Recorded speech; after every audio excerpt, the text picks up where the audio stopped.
Tech is becoming an expensive hobby. What's a budding enthusiast to do? Shop at the dollar store. I'm gonna tell you what tech stuff is okay to buy at the dollar store and what stuff you definitely wanna get somewhere else. You don't need to go anywhere else for our sponsor though, Storyblocks. Save time and money with Storyblocks. Get studio quality stock video clips for just a fraction of the cost. Check it out today at the link below or at the end of the video.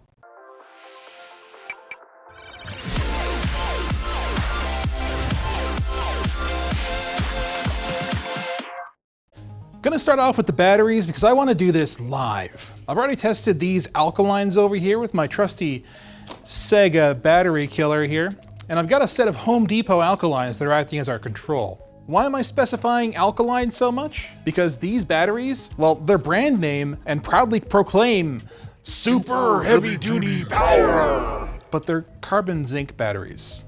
Now what are those? They have similar voltages to alkaline, but they're a simpler kind of battery that's non-rechargeable and has about 1/3 of the energy density. I am looking forward to seeing the Game Gear destroy them. It's just a little frustrating. These come in packs of 5, but this idiot takes 6. Because Game Gear, that's why. But I will give it a shot. Hey, okay. So I'm gonna leave that there so I can see it while we keep going. I expect that this is not gonna last very long. I bought 5 pairs of headphones over here, and let's start off with these Electras here. I got them for $1.25, and they come in this little tube, and these are bad. They sound like absolute ass. They have plastic spurs just coming off of them, and they only come with the one set of ear tips. They have no lows, no mids, and no highs. Like basically the whole thing is just a fuzzy mess. They don't even get very loud. They're uncomfortable. They're impossible to get out of that stupid packaging. They're just bad. Like even voice content like YouTube videos sound like they're coming out of a cheap phone speaker. They also don't have left or right indicators on the stems. Let's forget these exist and just move on with our lives. These could not be any more different. The cable on these actually feels like it's made of something quality, even though it's probably not. And they feel like something that's a little more premium, you know? You've got these extra ear tips. You've got a microphone built in, that's pretty cool. They don't make a good seal, but they sound perfectly fine. They may cost 3 times as much as those. Like those are $1.25, these are $4. They're just so much better. Now, reviews do suggest that quality control is a bit hit or miss, and given that you can get legitimately good sounding earbuds from someone like KZ for less than 20 bucks, you're probably safer giving the dollar store earbuds in general a pass. But you could do much worse in a pinch than these Rexes. Like, they have a V-shaped audio curve, so they're high on the bass, the mids are a little bit down, and then the treble is a little bit high. And what that gives them is a sound signature that sounds very fun and normal. I'll roll the rest of the headphones up like so. They're all cheaply made. Big surprise, right? But like, they're sharp. I hurt myself adjusting one of them because the adjustment mechanisms are so crunchy. And they all sound like they're playing through a pillow. Especially the extra bass one here. Like this one almost literally has like an L-shaped response curve to my ears anyway, with no mids or highs to speak of, and the bass is muddy too.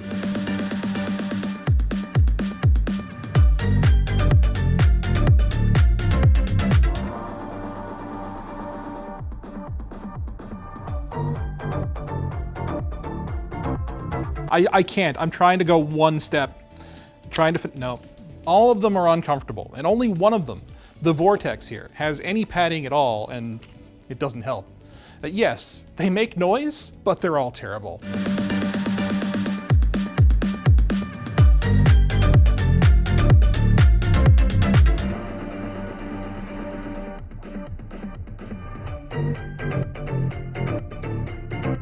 Just don't buy headphones from the dollar store. We paid $4 for each of these, and I feel cheated. Next up, we have the Tech One Bluetooth speaker. Now, you would think that it's gonna be blue, but it in fact is green. I don't really hate it. It's got the smallest USB cable in existence, but it's got this little suction cup that's actually quite good. and it's supposed to be water resistant. I don't know how much I would trust that. The buttons are horrible. Like, it's literally just this like membrane here stretched across it, but there's tactile switches beneath that. So you can actually miss the buttons while pressing the buttons. Like I'm pressing right now, there's nothing being clicked. I need to move over, there's where the button is. It's wonderful. You turn it on, it actually does have a lithium-ion battery in it. That's what the USB cable is for. I might need to read the manual. That's in French. But today, we are gonna solve all of them at once. This? So that sounds, okay, not great, but it sounds perfectly fine for like a voice call maybe, which this seems to be what it's designed for with this little call answer button here. So I don't know if I hate that necessarily. Like you could have this hanging next to your shower, not in your shower. Again, I wouldn't recommend actually having this in water. Let's try some crab rave real quick. Okay, so it's crunchy, but it actually doesn't sound too bad. Like it's got more bass than you'd expect it to have. Sounds like just basically a generic laptop speaker. I certainly don't feel cheated like I feel with these, whatever you'd call these headphones. That was the Windows 3.1 log-off sound. Now for tools and supplies. I'll be honest with you right now, I don't expect these to be unusable. Will it last forever? Probably not. But you're also not paying a whole lot for them. Like stuff like these parts organizers here, these are pretty cool. I actually had another one here, and like this is totally fine. You could fit flash drives, you could fit mounting hardware, pretty much whatever you need into this thing. This cost $2.50.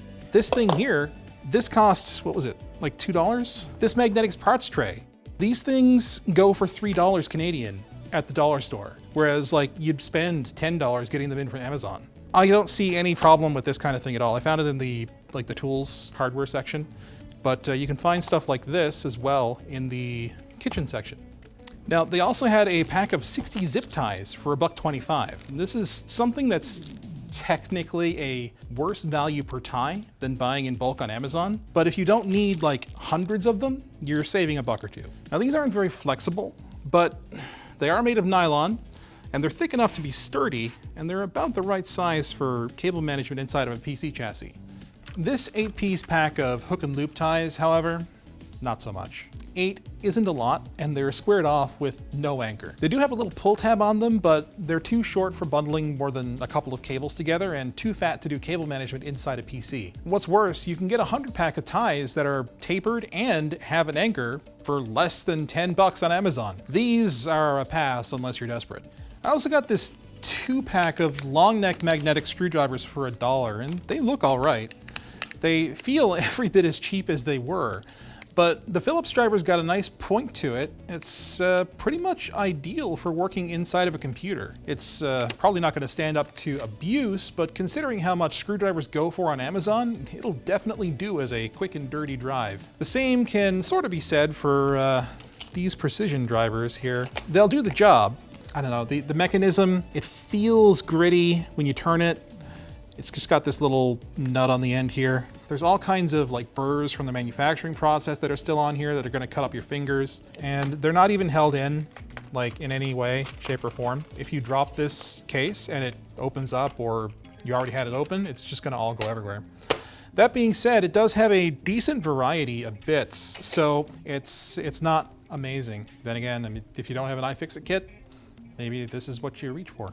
Now, this flashlight is an interesting case. On the one hand, it weighs nothing and it's like really creaky plastic. On the other, it actually does put out more light than my phone's flash does, like visibly. You can focus the beam. Is it worth $1 and 3 AAAs? Objectively, I guess so, but I don't think you'd be in too many situations where this much light is enough but your smartphone's isn't. And one thing I think is ridiculously useful is this here 6-in-1 pen. It's a pen, it's a stylus, it's a ruler, it's a level, and it's even a pocket screwdriver with 2 slightly magnetic bits. Pen just twists out like that, stylus on the back there, unscrew the stylus, you've got a screwdriver with 2 bits, Phillips and flathead, which is actually super handy. Legitimately think this is pretty cool. Like it's even got, it's got the ruler, it's got the level. It's actually pretty cool. And like for $1, it's super awesome. They sell these on Amazon for like $1 a piece too. So this is actually a decent buy. What else is there in these lovely bags I got from LTDstore.com? I'm not supposed to talk too much about these, but they do have these little pockets in them that actually make it really nice for keeping things organized. 2 different colors and 2 different sizes. LTDstore.com. I picked up some chargers. Big Clive I am not, but looking at the guts, it seems pretty similar to a Poundland charger he took a look at a few years ago. I'm not sure that these things have what it takes to drive 2 USB ports simultaneously though. Like maybe I'm just being a hater. The car adapter should be fine. Like it's a much simpler device, though again, I doubt it could reliably run the 2 outputs that it claims to have simultaneously. And while I'd normally distrust any kind of power strips or power devices at all from a dollar store, this brand, from what I can tell, is actually pretty reputable. So as long as you're not loading this up with way more than it can handle. It says it can do 1,875 watts. I don't think you'll have a problem, but it won't do surge protection. All it is copper on the inside, or brass even, I think. Just conductive metal that you're plugging into. And, oh, you know what? This looks like a job for the, okay. This looks like a job for the magnetic screw picker-upper.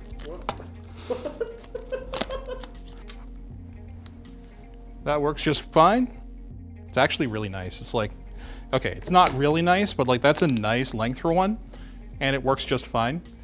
It's a little bit gritty in the mechanism. It's not bad for, I think it was actually literally $1. Of course, batteries aren't the only thing for powering tech that you can get at the dollar store. They also have USB cables and HDMI cables too.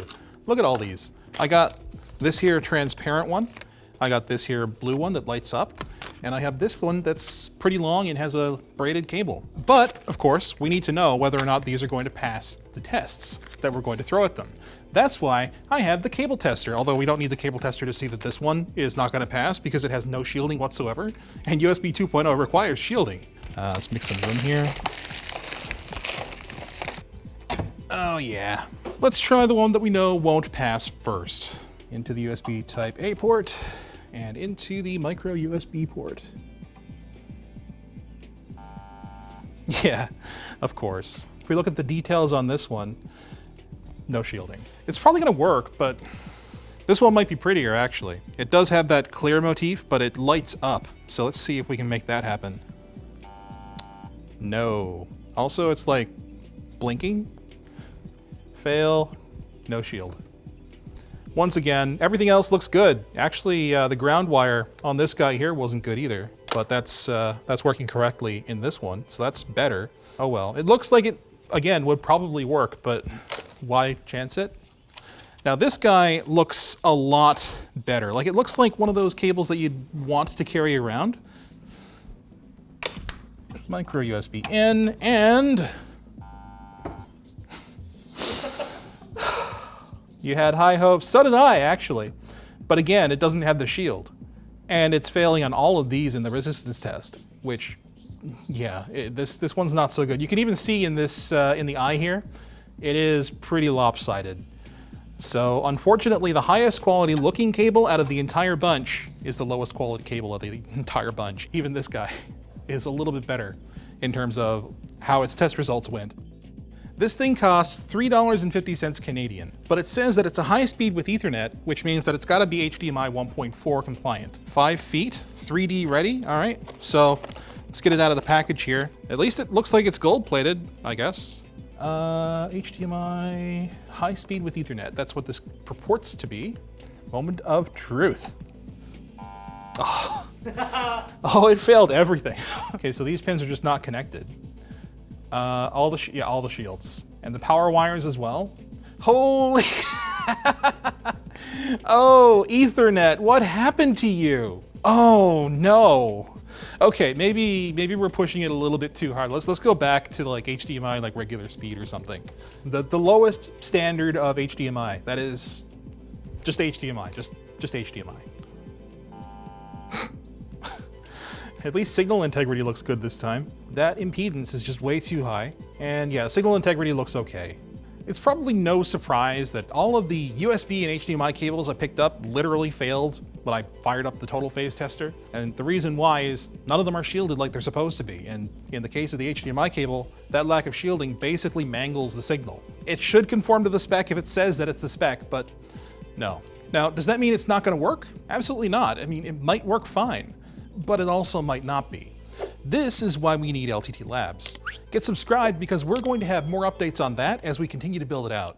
Okay, $100 worth of dollar store tech items is obviously a little more than I thought there would be here because we ran out of time on Friday, and now here we are actually a week later because the batteries in the Game Gear were so bad that they drained me for a week. Okay, here we go. Let's just talk about the Game Gear first. Our Control, which was the Home Depot batteries, lasted a little over 6 hours, which is more than I expected. And these alkalines actually lasted pretty much exactly the same time. Yeah, that actually is kind of interesting because those are the E-Circuit branded like dollar store batteries. As for these name brand Panasonic zinc carbon batteries, they are like an hour and 14 minutes or something like that. While I was waiting for my ride on Friday, it died in my pocket. That should tell you something about the difference between zinc carbon and alkaline batteries. Those batteries are still in there. So there's still a little bit of charge in there, but they're mostly used, just like Andy and me. Yeah. What does that leave us with? It's a yes on most of the tools and supplies, the parts organizers, one of the pairs of headphones, and the Bluetooth speaker, the alkaline batteries, and the USB chargers, with asterisks on both of those last ones. In the maybe pile, we've got the flashlight, the precision drivers, the carbon zinc batteries, and the hook and loop straps. And in the no pile, we've got literally all of the other headphones and all of the USB and HDMI cables. Not that that's a huge surprise to anyone. Do you guys have any dollar store tech that you swear by and want us to check out? Who knows, maybe I can convince Linus to give me the company card for another shopping spree. Gotta admit, it was actually kind of fun. Just like our sponsor, Storyblocks. Thanks to Storyblocks for sponsoring today's video.